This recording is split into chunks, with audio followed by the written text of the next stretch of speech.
In this week's episode of the Weathering Parenthood podcast, I sit down with Danielle Barak. Danielle is a financial planner, and we talked about just that, financially planning to grow your family. Once you have kids, it's so hard to respond to the attorney, respond to the financial advisor, get all these documents in place. The time to do it is before. We go over all the things that you can do financially to get yourself ready to have a child, and Danielle says it's never too late or too early to start planning. It's never too late.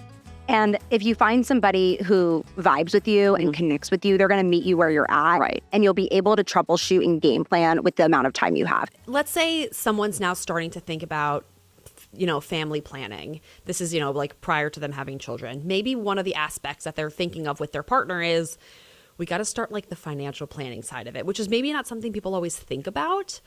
What would that process be like for a family? If they're like, I want to have a kid, but like, I don't know where to start in terms of like the finance side of things. What would you recommend to them? Yeah. Well, first of all, I would commend them for not just jumping in and even thinking about it. I think it's so challenging to totally feel prepared for something like that.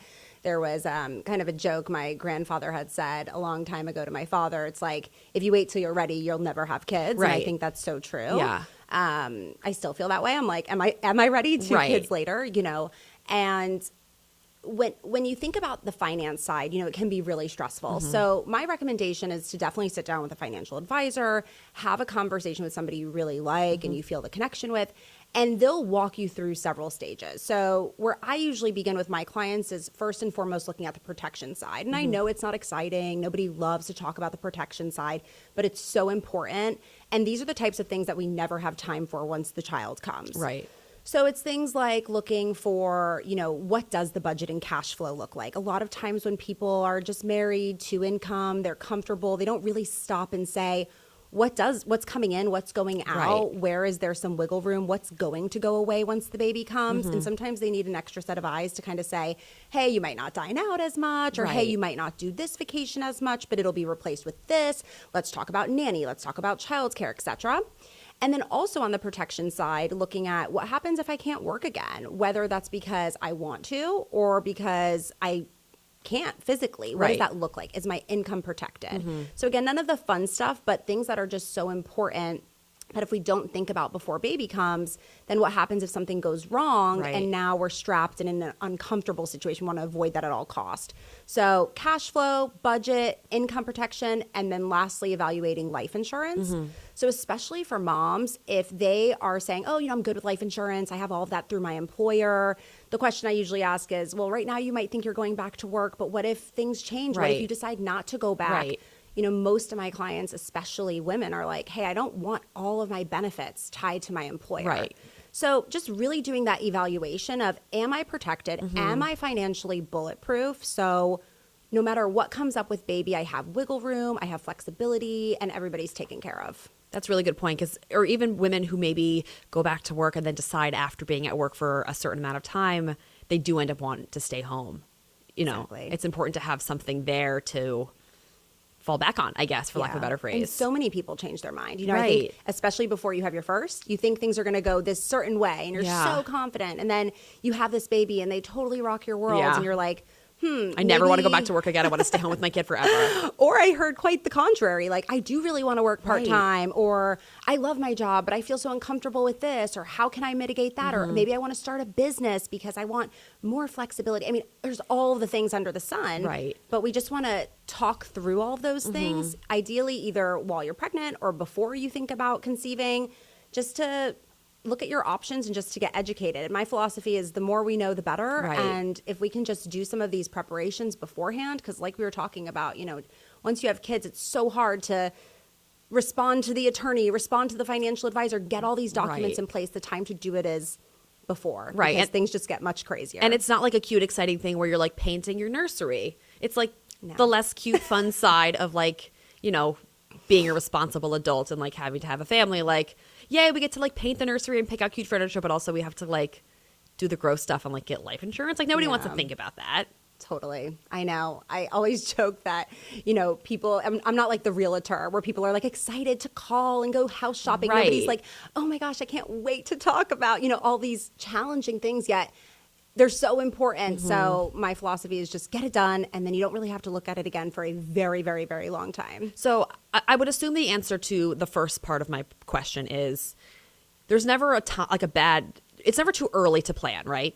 Like, Absolutely. you know, you can be 20 and be like, I'm going to plan for my future, and you could be single and whatever, but you're setting yourself up for the future for success. So let's say you are like, oh my God, we're going to have a baby, or we're already pregnant, or already, you know, my wife's already expecting, whatever the case might be. And maybe you think it's too late to start financially planning, but it isn't. There's always going to be a time to start.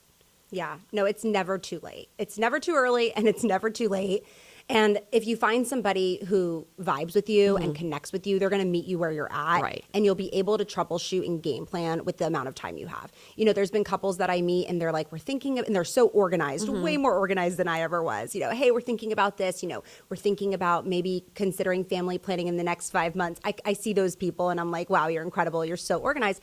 And then I see people who are like, hey, I'm 8 months pregnant and I'm kind of freaking out. Right. And I can still meet them where they're at. So I think as long as you find that person that you can connect with and that understands your timeline, you're going to be able to get done what you need to get done, and you'll prioritize it, right? I always like to think about, okay, what's phase 1 of the planning, and can we get that done in that month that you have before baby comes? And then we revisit it maybe 3-4 months later, what's phase 2, and keep working towards your goals and your plan, because financial planning is just an ongoing process, right? It never stops. Right. And it evolves as you have more children. You might have this baby and then a few months later realize, you know, I need a plan for this now, or this came up and I wasn't expecting this daycare cost, or whatever, right? So we keep adjusting, and there's just different iterations. I think that's a really good point you make too. Like, look for someone that will meet, like, that will kind of understand your goals and your values. Like, it's like a therapist. You sometimes have to like kind of shop around for the person that like you're going to vibe with. So like, you might not be everyone's cup of tea. Somebody might want, you know, someone with a different personality or whatever the case might be, a different stage in their life. So that's important. Like, shop around for the people that are going to be handling such an important part of your life. For sure. I always call it dating, you know, and people chuckle about it, but it's so true. It's like you know, speed even dating. when I refer my clients to estate planners or CPAs, I give them a few, right? And I'm like, date them, talk to them. Right. And it's to your point, it's the same thing with me. This is a long-term relationship. It has to feel good both ways. And, you know, some people are looking for one thing, some people are looking for another, but the dating is the fun part. Yeah. So let's go back to someone's, you know, a young couple, they're like 23. We know we're going to want to have kids in the future. And they want to start saving now. Like, let's say they're, you know, 7 years away from having a child. What types of accounts or what recommendations would you have for them to start looking into to kind of set themselves up for financial success when it is time for them to have a baby, so that they're not necessarily worrying about some of those things? Yeah. So a few things, and some of which we already talked about with them. I would check, first of all, where's their savings at? They're pretty young. They're probably fresh out of college or their master's. So where's savings at? You know, some people are so excited to invest and do all of these things, but they don't even have the bare bones. Right. You know, so where's our savings? What do we need monthly? You know, multiply that by 3, 4, 6, depending on how much flexibility they need to have that stuffed away as just a good emergency fund. So that would be the first place that I would suggest they begin. And then from there, going back to the low, you know, so often people are like, oh, I'll do that in my 30s. I'll do that in my 40s. And it's like, the price will be so much more expensive. Right. And the price stays if you start, like whatever you start at 23, it stays like that, right? Yeah, oftentimes it does, depending on what you're looking for. But yes, I mean, I look at things that I did in my early 20s and I'm like, oh my gosh, Thank that goodness. was amazing. Right. Yeah. You know, and then I look at the same thing if I started it right now in my 30s, and those numbers look different. So solidifying that when you're young is a fantastic idea. And then if they're really ambitious from there, I would start thinking about estate planning. You know, it would really depend on where they're at. Do they own property? Like, what are their goals? It's so specific. Yeah. But, you know, depending on where they're at and how far they are away from different purchases, the baby, they might want to start investing. Right. You know, if they're sitting on a good chunk of change in cash, they might want to think about, okay, how can I get some of this money working for me? And then, you know, their specific advisor can tailor ideas, but there's specific accounts that they can invest in, or maybe they can access those dollars for baby, for a property, what have you. So that's another idea. And then sometimes people in their early 20s are also excited, believe it or not, to dive into retirement planning. Right. So hats off to them. You know, if they can start putting away some money in a retirement account and get a match from their employer, that's a beautiful thing. Yeah. So I love that for them. And, you know, they can explore what options they have at work and capitalize on those as well. And I think a lot of times when people start thinking of financial planning, they like have no idea. They like think it's a little scarier than it actually is. So going back to the dating aspect of finding a financial planner, you or different other financial planners will walk people through these processes to make it sound less scary, because I don't think it needs to be as scary as it maybe like comes off when you're hearing about it. Absolutely. Yeah, no, that's the greatest compliment I ever get, and I'm very grateful to get it often, is when people are like, this was so much easier than I thought it would be, Or like a lot less scary. Yeah, this wasn't as intimidating, like I thought you were going to judge me and this and that. Right. And I'm like, no, never, and it is a really enjoyable process where they can really uncover a lot of things and feel so much more at peace with where they're at financially, because it all boils down to the plan. So a big question that I ask my clients, no matter where they're at, is tell me the game plan. Like when you close your eyes and you think about retirement, or you think about the house, or you think about the baby, tell me what that looks like. When, how much, where are you? And oftentimes people don't know the answers to those questions. And so my job and my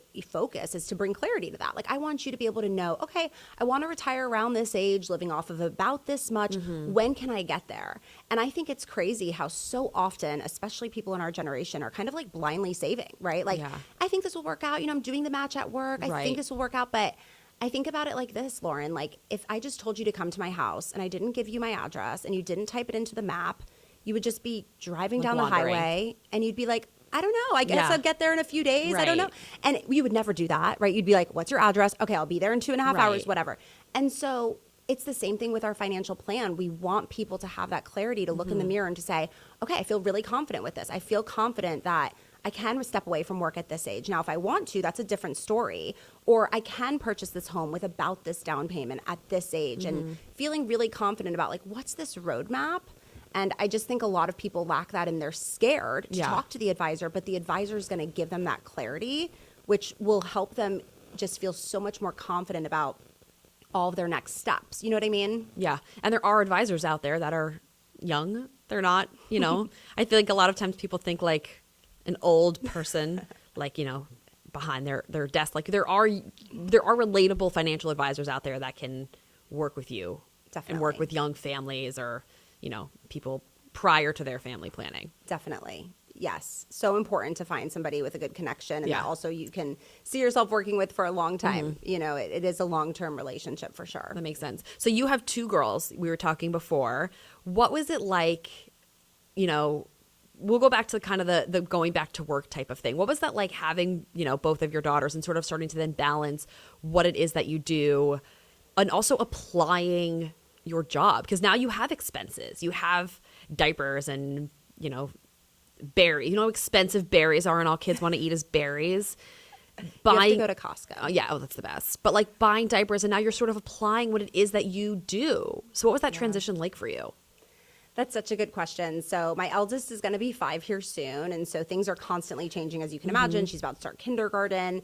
But taking it way back to 2020, if you do the math here, we were heat of the pandemic. It was a very strange time to have a baby. I don't really recommend it. But, we were really trying to look through things so detailed. I remember my husband and I sitting down and we're like, okay, what's this going to look like? Like, how can we be prepared? And I was quite nervous. I had helped other people do it, but it's different than doing it yourself. And I was also excited to gain the experience to share with my clients. But, we did look through things and prepare and talk through childcare, which was so uncertain at that time. And then something interesting is after she was born, a couple months later, we sit back down and revise things. And to be honest, things just looked so different than we imagined, which I think is eye-opening. And I tell that to a lot of parents. I tell them that experience because you kind of add the baby on to your current expenses. But what I found when I had my eldest was a lot of existing expenses went away. Like we just weren't going out to eat and to drink as much, and life just looked different. So sure, childcare increased and diapers aren't cheap and all these little things, but we also weren't whining and dining, and you're too tired to go out now. So you're and you have to find a babysitter, and it was COVID, so our situation was a little unique. So that was the first thing I noticed from the budgeting and cash flow perspective. I did find it much easier to go from 0 to 1 financially than to go from 1 to 2. Oh, 100%. So, I think in that moment, I'm like, oh, I got this. Right. But, everything I shared with you, I did what I preached to my clients, right? We revised our life insurance. Did we have ample income protection? This was very important to me. I own a business. My husband's income is the stable W-2 income. it was he all buttoned up, going through the numbers, really making sure that things are correct, and also projecting the amount of life insurance we might have needed as a, couple with no kids, 2 income was a very different number than what, 1 kid looked like. And then we knew we wanted to grow our family more. So starting to do those projections. So we did all of that. And, but then going to the second kid, as I alluded to, right, like 2 in childcare and all of that, it's very different. Expensive. It can be costly, for sure. For sure. It's very humbling. I know we were talking about before we started shooting here, but I used to wonder, why do people stop at 2? And I really, truly get why people stop at 2. And I think also I give kudos to a lot of people in our generation having children so close in age. Yeah. Because I also understand my parents had us 5 years apart. So that was very different from a cost perspective, right, of pre-K versus public school or whatever you decide. So it was fun to implement it for myself. And to be honest, Lauren, I still do on a regular basis, where my husband and I really try to make it a point where quarterly we're looking at cash flow, we're looking at budget. And I recommend this to my clients as well, because if you look up a year later, 2 years later, and you're like, wait, where'd the money go? I got this raise, I got this bonus. Where did it even go? We don't want our money to be controlling us. Correct. We want us to be controlling our money. Right. And so my husband and I have those money dates or check-ins.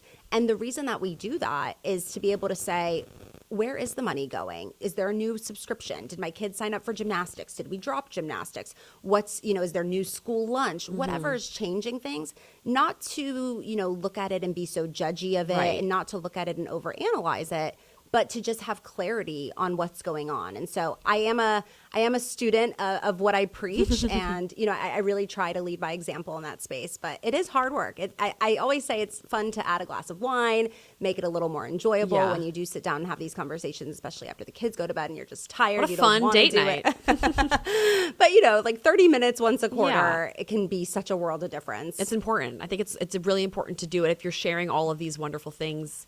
Your home, you're sharing your children. These are also tough conversations that you have to have. Yeah, for sure. And that way the two of you together can be, successful and have a great, financial future with your family and your kids or your future kids or whatever it is that a couple wants. So I now want to talk about, so we were talking about the, saving and getting ready for childhood or for becoming a parent.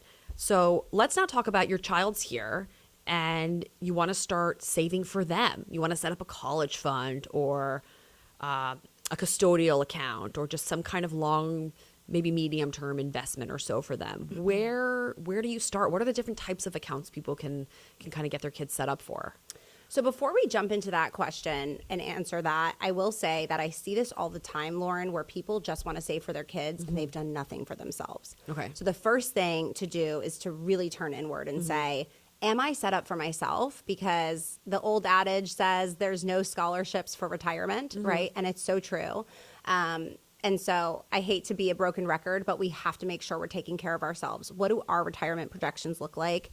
Where are we at? It doesn't have to be an or, it can be an and. Right. But making sure we've dotted our I's and crossed our T's with that first is really important. Then moving on to our kiddos savings, there's so many different vehicles that you can save into. So the first thing to do is just to get clarity on what the purpose is, right? All of these vehicles, they have pros and cons themselves, but some of them are better for education, let's say. Some of them are better for legacy planning. Some might be a better vehicle if, you wanted to save for your child's down payment on their home. So really getting clear with your partner and your advisor ideally on what is the objective of this money? And you might have more than one account that you want, right? Like, hey, I really want education funding, but I also would love to give them this beautiful wedding gift. And my parents did that, and that was so heartwarming. Or I want to send them to camp or be able to save for a car or other things like that. Absolutely. So just getting clear on what are our key objectives? And I like to start with 2.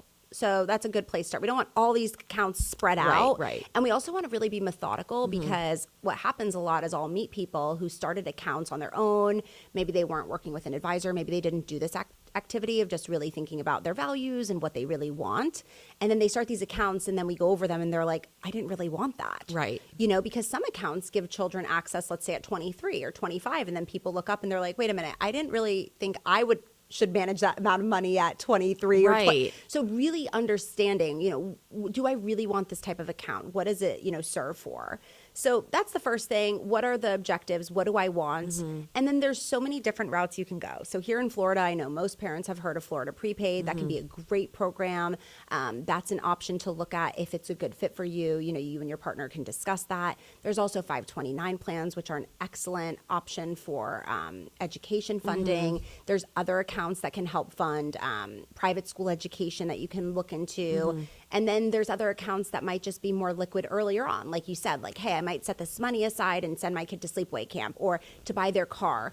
And some questions I also get asked is like, what if I don't want my kid to know about this account, right? And so there's accounts that you can make sure they just don't know about until you decide that they're responsible enough. Right. It might not be till they're 30. And then it might, I've heard of this, and I think it's a beautiful surprise, one that I hope to be able to give my children, like, hey, surprise, I've had this account brewing for you, and now you're married, or now you bought a house, or now you started a business, or whatever milestone, and being able to give it to them. So we could be here for days going over all the accounts and intricacies, but what I will say is figuring out what we want the money for, and then getting a better understanding on when can I access it, for what, and how is it taxed is really key.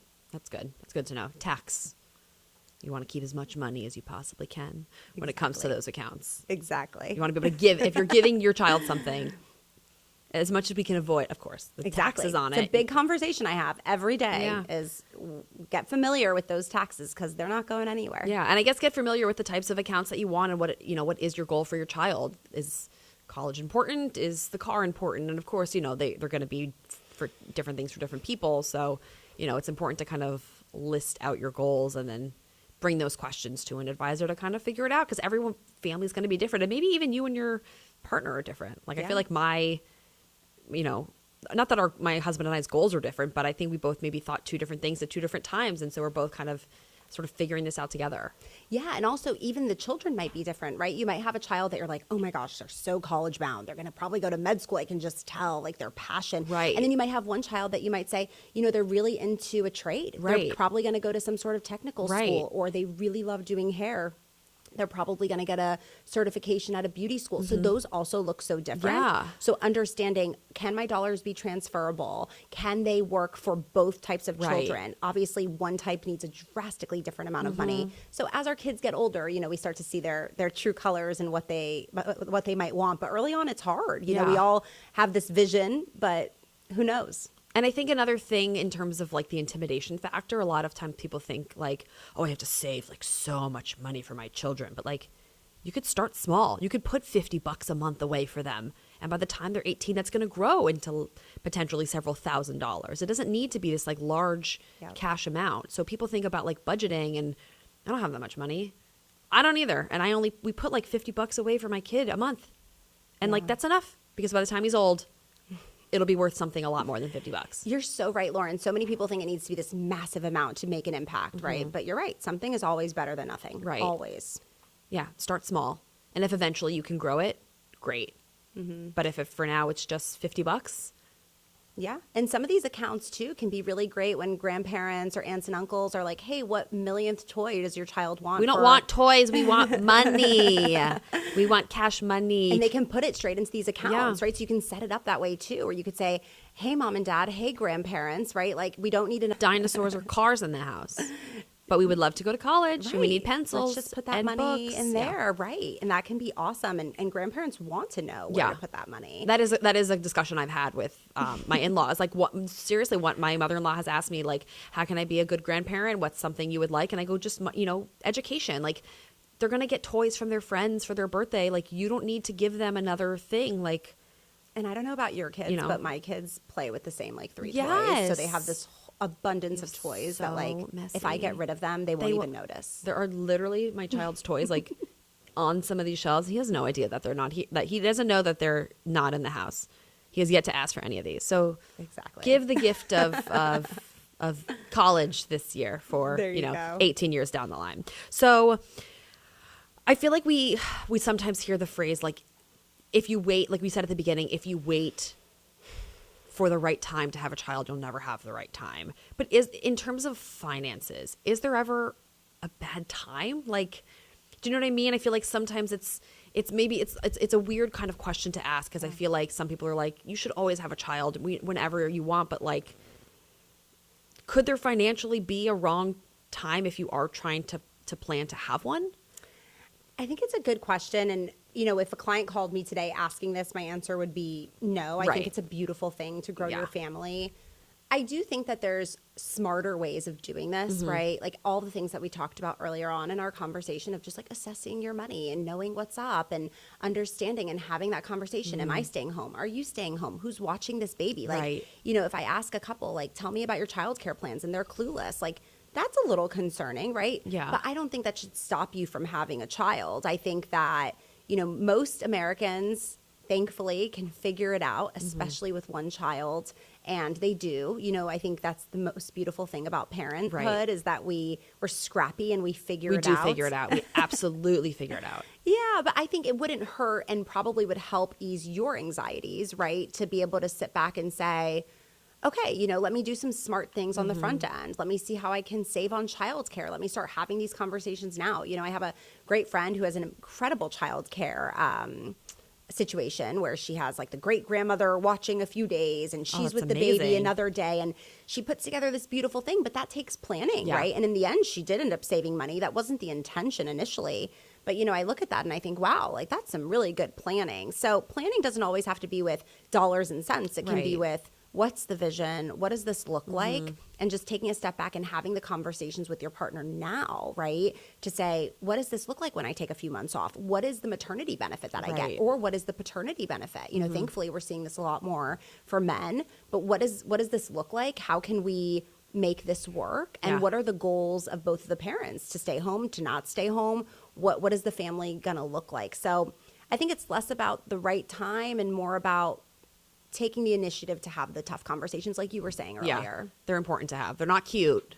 They're not fun, but have a glass of wine and it'll make the conversation a little better. It does, in my experience. So let's say someone, they're listening and they're like, oh, I want to start, financial planning. And maybe they don't necessarily want to call someone immediately, but they just want to start like doing their own budgets. What kind of tools do you recommend for people to kind of start? Whether they're a family that has children or they're, like 25 and they're thinking about their future. Yeah.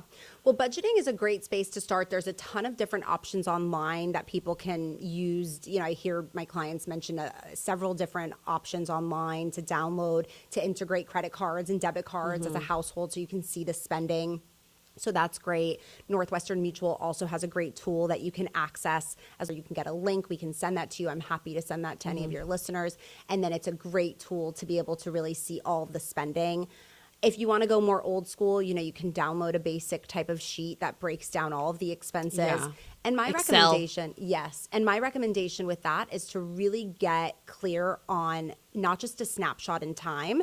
Like December was expensive. It always is. But maybe take an average of a couple of months to really see what you're spending. So again, not to come at it from a place of being judgmental, but just coming at it from a place of being curious. Yeah. Right? Of what am I genuinely spending on groceries? What am I genuinely spending on this? So I think that's a great space to start, because having clarity on what's coming in and what's going out is something a lot of people don't have, no matter how much money they make. Right. So again, going back to what I shared with you around like, let's make sure we're in control of our money, not the other way around. Yeah. Because even if you make a ton of money, but you don't know where it's going, then you've lost control. Right. And we want to have that upper hand. So those are some tools that I'd recommend initially. And then from there, I'd recommend maybe seeing if they have an HR support at work, what options they have at work from a benefits standpoint, so they can learn and get educated on those. Right. I think it's great to know what you get for free. Yeah. And take advantage of that, and then see how they're feeling. If they feel ready to take the next step, then sitting down with an advisor and, evaluating your options there. That's really smart. Yeah. Take advantage of whatever free stuff work gives you. Even if it's not a lot, it's better than nothing.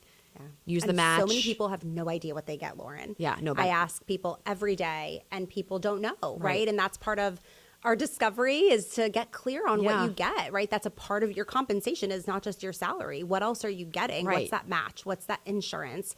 Do you get any matches? A big one is dependent care FSA. Speaking of, children and child care, do you have that option that allows people to put money away tax-free to use for a nanny or child care of any sorts? Right. Are you taking advantage of these things? Because you can't just open that a lot of these accounts you can't just open without your employer. Right. So I think people always think like, oh, I'm going to have a 401k with my employer, but they also don't think about the other benefits that sometimes come with it. Like I remember when I first started working, of course I was going to set my 401k up, But I also had the option, like we offer life insurance and short-term disability. There's all these other things that just come with the fact that you're employed. It's just a free benefit that you're able to take advantage of. Yeah. And people don't always necessarily realize that.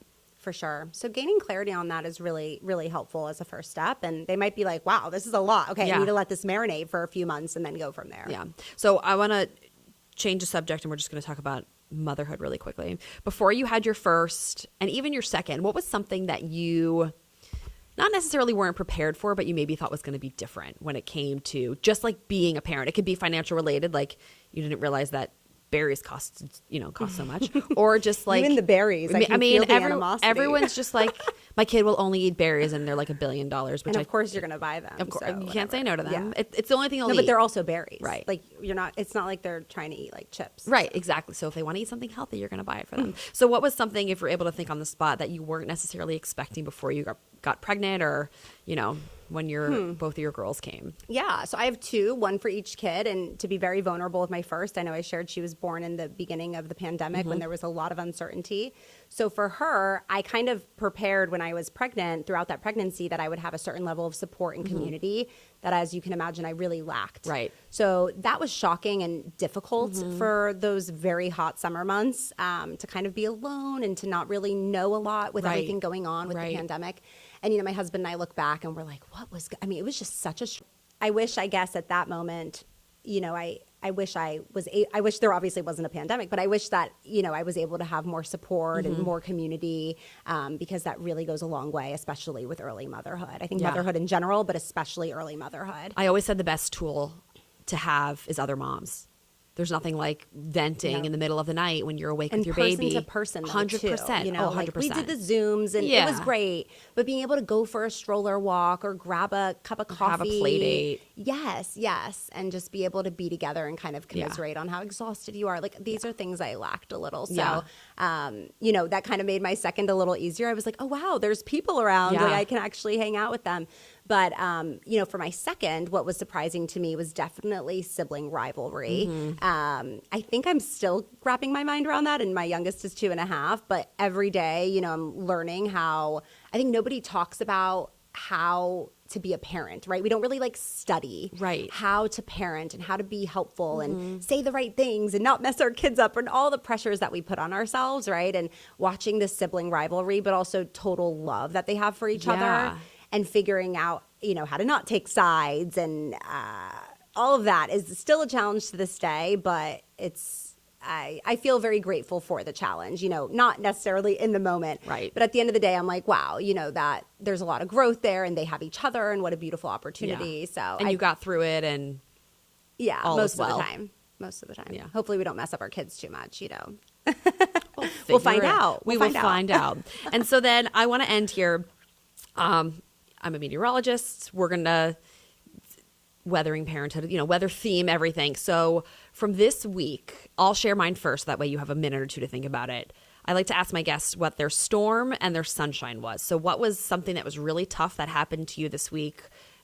Specifically, it could be outside of parenthood, but I like to keep it in terms of motherhood or your kids or whatever it is. And then the sunshine that you had, and what was something really good that happened. So I'll start with mine. We are starting my youngest on solids, and I thought so my first hated food. He wasn't interested in it. It was not something that I had friends whose kids were like, oh my God, food, what is this? I love it. And my first was just I don't really care. And so I was like, maybe there's hope that the second one will be better. And there's not. He is also not really into eating. I know it'll get better. We kind of just started, but it's so frustrating because I'm just it's a banana. It's sweet and delicious. Can you just eat it? And he just makes that yucky face. Such a cute little face. But I just want him to eat. So it's getting frustrating, but we'll get there. And then the sunshine is that my youngest is now obsessed with my oldest, and he laughs at every single thing that he does. There's a chance that I had this exact same thing last week, but whatever. And it's so cute, and they love each other, and they're starting to the younger one is just starting to notice, and he just laughs at everything that my toddler does. And it's the best thing ever to start to see them forming that relationship, even though they're still so young. It is so sweet until he takes his toys. Yeah. Then we got a problem. But that is so sweet. That is really sweet. Okay, I love this. Thanks for asking. So, the storm, right? The storm is the low. So the storm was that we had gotten a call that my child had smacked somebody Oh. across the face at school. And I love just that. share this because we all have been there. So that was interesting, you know, to work through that one was definitely shocking. Yeah. I kind of made a joke that the other week that same child bit my other kid. So like what comes around goes around, Yeah, you know, whatever. it happened. They're kids. They're learning. So that was definitely a storm. And the sunshine was my eldest, who's almost 5. She saw me the other day getting ready, and I came out of my room, and she said, "Oh, Mommy, you just look so beautiful." That's and so cute. it's just this pure, you know, heartwarming, like just so honest and sweet. And Yeah. it was so sweet. I gave her a big hug. And, you know, sometimes toddler honesty can be bad, but Oh my in this gosh, situation, yes. in this situation, it was very sweet. So That's yeah. so great.